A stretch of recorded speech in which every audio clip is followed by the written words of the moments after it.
Bună, dragii mei! Bine ați venit pe canalul meu, eu sunt Beatrice și astăzi vă invit alături de mine să pregătim renumita prăjitură Kinder Felie de lapte. Cred că nu e nevoie să vă spun cât de delicioasă este. Prăjitura consistă din 2 foi de blat cu o aromă intensă de cacao și o cremă foarte fină care pur și simplu îi va încânta atât pe copii cât și pe adulți. Haideți să începem! Să începem cu foaia de blat. Într-un bol amestecăm din start toate ingredientele uscate: făina, praful de cacao, praful de copt și sarea. Pentru un gust mai intens, vă recomand să folosiți praf de cacao alcalinizat sau îi se mai spune și cacao olandeză.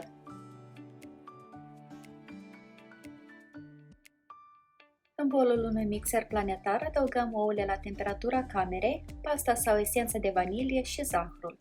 Vom bate ouăle începând cu o viteză mică pentru a incorpora cât mai mult oxigen și apoi vom mări treptat viteza până la maxim.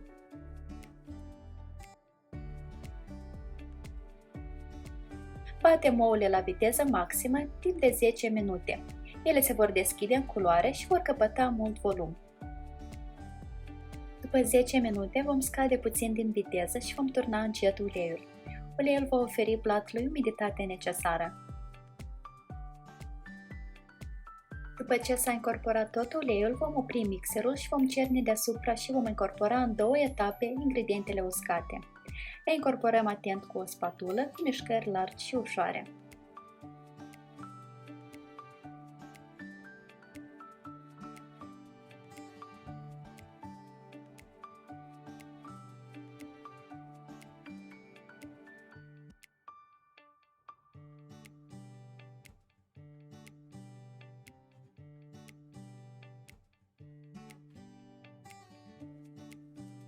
Distribuim blatul obținut într-o tavă tapetată cu hârtie de copt. Tava mea este de 28 pe 42 de cm, însă o tavă de cuptor obișnuită de 30 pe 40 este la fel de potrivită.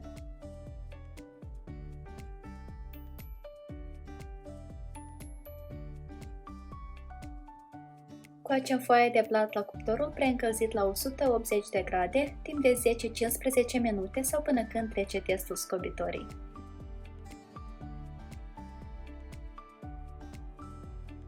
O lăsăm să se răcească puțin în tavă, după care o transferăm atent pe o altă hârtie de copt și îndepărtăm hârtia care a fost dedesubt.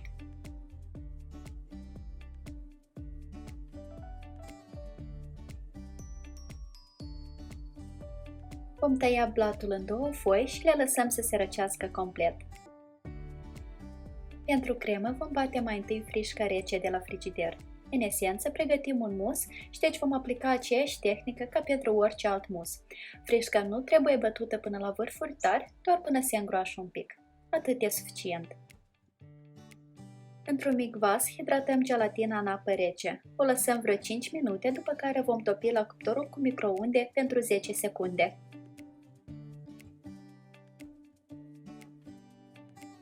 Într-un bol separat adăugăm crema mascarpone la temperatura camerei, laptele condensat, mierea și pasta sau esența de vanilie.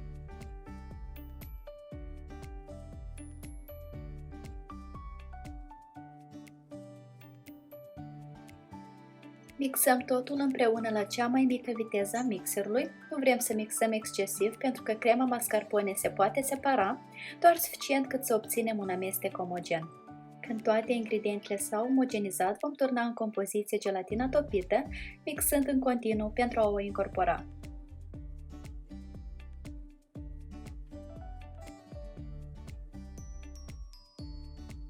Turnăm compoziția obținută în frișca bătută mai devreme și vom amesteca totul bine cu un tel.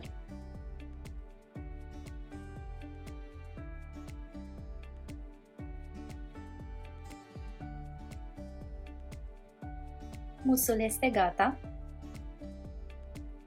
Pentru a asambla prăjitura, eu am folosit o ramă de patiserie, însă acest lucru este opțional, puteți asambla prăjitura într-o tavă de copt adâncă sau chiar și așa direct pe un tocător sau un platou. Introducem prima foaie și distribuim cât de uniform posibil toată crema.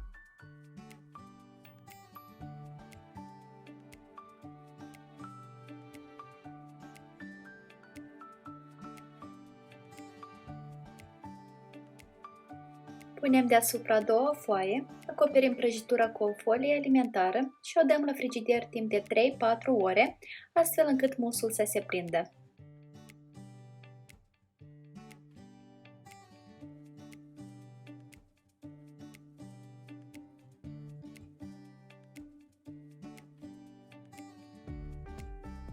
Prăjitura este practic gata, am îndepărtat rama și acum o putem felia.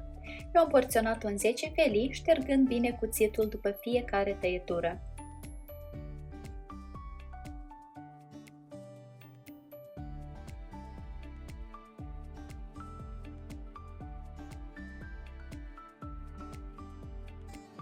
Prăjitura a ieșit foarte aromată, dar și incredibil de gingașă.